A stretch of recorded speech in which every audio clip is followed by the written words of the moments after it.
অনুরাগের ছোঁয়া ফ্যানদের জন্য শেষ বড় খুশির খবর। গত ৩০শে নভেম্বর শেষ পর্ব সম্প্রচার হয়ে বিদায় নিয়েছে অনুরাগের ছোঁয়া। দীর্ঘ ৪ বছরের যাত্রা শেষ হয়েছে অনুরাগের ছোঁয়ার। অনুরাগের ছোঁয়ার জনপ্রিয়তা নতুন করে বলার কিছু নেই। সকলেই জানি অনুরাগের ছোঁয়া কতটা জনপ্রিয়। তবে শেষ কয়েকদিন টিআরপি তালিকায় একটু পিছিয়ে পড়ায় বন্ধ করে দেওয়ার সিদ্ধান্ত নেয়। শেষ ৩০শে নভেম্বর বন্ধ করে দেওয়া হয়। তবে শেষ হয়ে যাওয়ার পরেও অনলাইনে এখনও টপ 2তে রয়েছে অনুরাগের ছোঁয়া। নতুন এপিসোড না আসলেও টপ 1 থেকে টপ 2তে এখনও অনুরাগের ছোঁয়া। হয়তো আর কয়েকদিনের মধ্যেই সবার নিচে নেমে যাবে। তবে সবচেয়ে বড় খুশির খবর হল অনুরাগের ছোঁয়া কয়েক সপ্তাহ যাবৎ টিআরপি তালিকা স্লট হারা হলেও শেষ সপ্তাহে স্লট লিড করে শেষ হল, যদিও প্রতিপক্ষ ধারাবাহিকের সাথে জয়েন্ট লিড ছিল।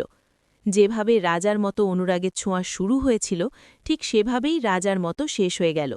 শেষ সপ্তাহে জয়েন্ট লিড করায় এবং ভালো টিআরপি দেওয়ায় খুবই খুশি হয়েছে অনুরাগের ছোঁয়া ফ্যানেরা। শেষ সপ্তাহে অনুরাগের ছোঁয়া জয়েন্ট লিড করায় আপনারা কতটা খুশি হয়েছেন কমেন্টে জানাবেন। বাংলা বিনোদনের এই ধরনের সকল আপডেট সবার আগে পেতে চ্যানেলটি সাবস্ক্রাইব করে পাশে থাকা বেল আইকনটি বাজিয়ে দিন। ধন্যবাদ।